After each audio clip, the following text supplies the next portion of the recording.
Assalamualaikum warahmatullahi wabarakatuh. Terima kasih pada sesi pertama kita sudah belajar tentang eh, validasi data. Nah, sekarang kita akan mempelajari tentang konsep struktur data dan algoritma standar. Nah, kita hanya belajar konsepnya aja sih ya. Kira-kira apa itu algoritma, apa itu struktur data. Ini semua jurusan akan mendapatkannya. Oke, jadi kita mulai. Apa itu struktur data?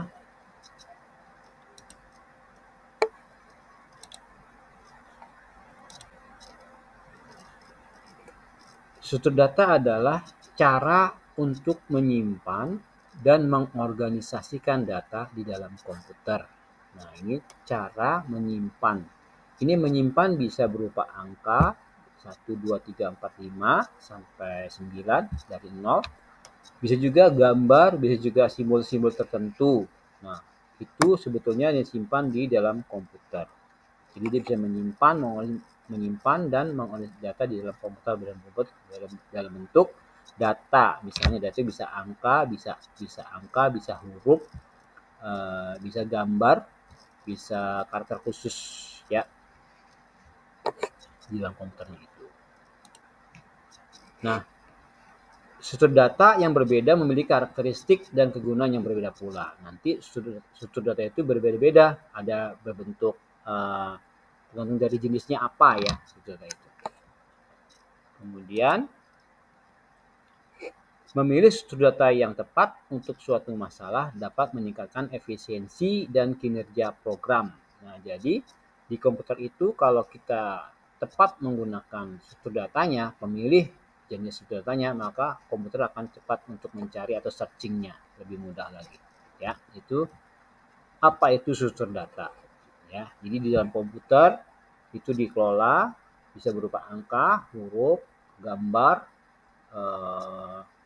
apa aja terserah, itu nanti komputer yang mengolahnya di dalam komputer itu, yaitu struktur data. Selanjutnya, sekarang ada jenis-jenis struktur data. Yang pertama, jenisnya array. Ya, array. Array itu sebuah kumpulan elemen dari jenis data yang sama yang disimpan dalam memori secara berurutan. Operasi dasar pada array adalah akses, penyisipan, penghapusan, dan pencarian. Ini array ya. Jadi struktur itu ada macam yang pertama ada array. Tugas array ini adalah tadi dia bisa operasinya bisa mengakses, penyisipan, penghapusan, dan pencarian. Ini yang array. Kemudian yang kedua adalah stack. Stack itu apa? Struktur data LIFO. LIFO itu last in first out, di mana elemen terakhir yang dimasukkan adalah yang pertama kali dikeluarkan operasi dengan pada stack. Pada dasarnya stack adalah operasi dasar pada stack adalah push ya, memasukkan, dan pop menghapus elemen, dan top mengambil elemen teratas. Nah, jadi pada stack ini masuk data 1, 2, 3 sampai beribu-ribu masuk data yang diolah dan yang terakhir. Dan input yang terakhir itu yang diproses oleh si komputer dalam bentuk stack yang LIFO ya. Last in first out. Jadi yang masuk terakhir itu yang dikeluarkan dulu oleh komputer. Itu yang stack. Kemudian jenis struktur data yang ketiga adalah tree. Struktur data hierarki yang terdiri dari node tersimpul, di mana setiap node dapat memiliki zero atau lebih child node, anak node. Kemudian operasi dasar pada tree adalah traversal, mengunjungi setiap node, search, mencari node tertentu, dan insertion. Nah, jadi struktur yang ketiga adalah tree. Nah, tree ini bisa berbentuk node. Jadi ada node 1 ayahnya bisa menghubungi node anaknya, bisa anak 1, anak 2. Jadi node itu ada ayahnya, ada ada ibunya, ada anaknya di bawah node-nya lagi, di bawah node-nya lagi, ya. Kayak struktur gitu, struktur organisasi dari atas ke bawah ke bawah. Itu yang struktur data yang ketiga. Kemudian jenis struktur data yang keempat ada linked list. Apa itu linked list? Sebuah urutan elemen data yang terhubung satu sama lain, di mana setiap elemen memiliki data dan pointer ke elemen berikutnya. Operasi dasar pada linked list adalah akses, penyisipan, penghapusan, dan traversal. Nah, ini linked list. List data yang dia ngelink ke semua data. Nanti kalau di bagian pemrograman ini akan mempelajari semua. Kita hanya mengetahui struktur data di dalam komputer aja. Kemudian ada berikutnya adalah apa nih? View struktur data, FIFO ya.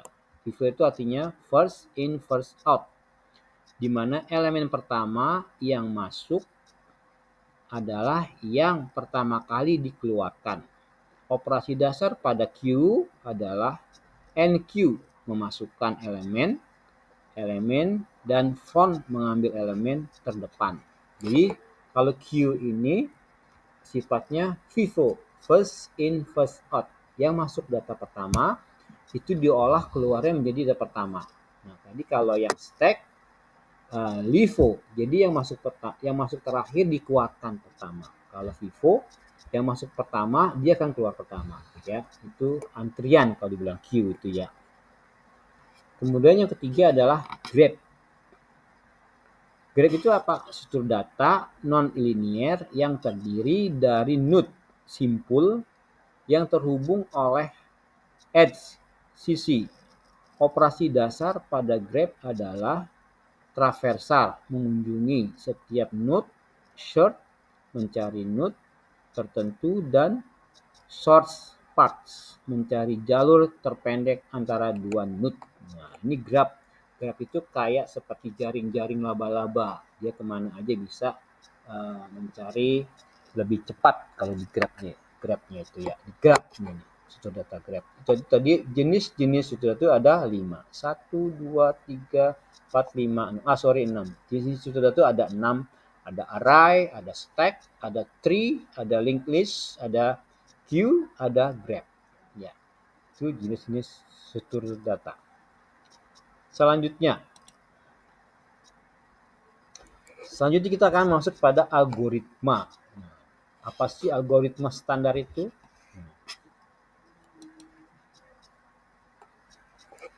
Algoritma standar adalah algoritma yang umum digunakan untuk menyelesaikan masalah komputasi yang sering muncul.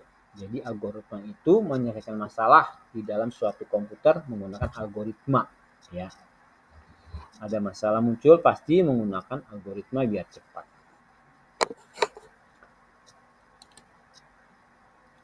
Kemudian algoritma standar biasanya memiliki kompleksitas waktu dan ruang yang optimal dan telah diuji dan didebak dengan baik. Nah, dengan menggunakan algoritma ini, maka yang ada di komputer dia bisa lebih cepat mencari searchingnya, ya. Mau sesulit apapun dengan menggunakan algoritma maka bisa dicari. Itu intinya algoritma. Kemudian berikutnya, jenis-jenis algoritma itu ada 5. Yang pertama sort algorithm. Ini artinya mengurutkan elemen data dalam urutan tertentu seperti numerik atau alfabet. Contohnya bubble sort, insertion sort, selection sort, merge sort, quick sort. Ini mengurutkan data, ya, numerik dan alfabet. Kemudian yang kedua ada searching algoritma, mencari elemen tertentu dalam suatu kumpulan data. Contohnya linear search dan binary search. Nah, nanti kalau kamu lebih mendalam lagi di kalian lebih tinggi, maka ini akan dijelaskan secara rinci. Kemudian ada lagi jenis hashing algoritma. Memandangkan elemen data ke kunci untuk akses yang lebih cepat, contohnya hash table. Kemudian ada lagi string processing algoritma. Memanipulasi dan menganalisis teks, contohnya searching, matching, dan counting. Berikutnya adalah yang grep algoritma, menyelesaikan masalah terkait grep seperti menemukan jalur terpendek atau mengidentifikasi komponen terhubung. Contohnya breadth first search, depth first search, dan Jikra algoritma. Nah, ini jenis-jenis algoritma. Sebetulnya algoritma banyak. Yang kita hanya 5 ini ya algoritma itu. Kemudian selanjutnya, nah, apa sih manfaat menggunakan struktur data dan algoritma standar itu? Yang pertama itu kita bisa efisien bekerja di dalam komputer. Kemudian ada juga kejelasan, ya. Kemudian ketersediaan. Yang keempat adalah keandalan. Ini manfaat dari menggunakan struktur data dan algoritma. Selanjutnya kita masuk ke kesimpulan dan saran. Kesimpulannya, struktur data dan algoritma standar adalah konsep fundamental dalam ilmu komputer yang penting untuk dipahami oleh programmer. Ya, programmer. Kemudian, dengan memahami struktur data dan algoritma standar, programmer dapat mengembangkan program yang efisien, jelas, andal, dan mudah dipelihara. Ini adalah kesimpulan kita menggunakan struktur data dan algoritma. Sebetulnya sih nggak cuma programmer aja ya, jadi kita mengambil dalam pola berpikirnya seorang programmer itu bagaimana. Dengan algoritma, kamu udah sebagian besar memahami apa itu ilmu komputer sesungguhnya, ya ini algoritma dan struktur data dan algoritma. Kalau kamu paham ini, nanti insya Allah semua yang di algoritma yang di komputer itu kalian akan menguasai. Ya demikian, terima kasih atas perhatiannya. Wassalamualaikum warahmatullahi wabarakatuh.